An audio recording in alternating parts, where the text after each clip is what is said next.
নমস্কার।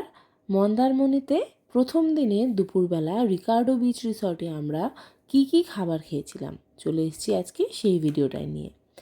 মেনুতে কিন্তু চিংড়ি থেকে পমফ্রেট, কাতলা থেকে পার্শে সব কিছুই ছিল। মানে যে যেটা খেতে ভালোবাসে সে সেটাই খেয়েছিল। আর সাথে ছিল ডাল, একটা সবজি মানে আলু পোস্ত আর ঝুরি আলু ভাজা। কিন্তু যেটা মেন অসুবিধা ছিল এই মাছি। এত মাছি একটা ইনডোর খাবারের জায়গায় এর আগে এরকম আমি সত্যিই দেখিনি। অবভিয়াসলি এদের কিচেন নোংরা হবে। তারপর রাতের খাওয়া রুমেই সেরেছিলাম, সেই বিবরণ আর দিলাম না। খুব একটা ভালো হয়নি সেটা তো বোঝাই যাচ্ছে। সকালবেলা চলে গেলাম কমপ্লিমেন্টারি ব্রেকফাস্টে, মাত্র এই 4টে আইটেমই ছিল, লুচি তরকারি আর ক্ষীরের পোলাও আর ডিম সেদ্ধ।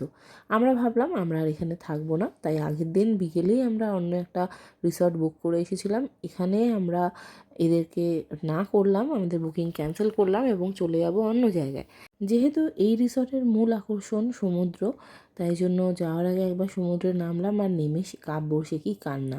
যাই হোক, রুমে ফেরার সময় ভাবছিলাম এত সুন্দর ভিউটা সত্যি ছেড়ে যেতে খারাপই লাগে, কিন্তু তারপরে এই ভিউটা দেখার পর ভাবলাম না, আমরা একেবারে ঠিক ডিসিশনে নিয়েছি।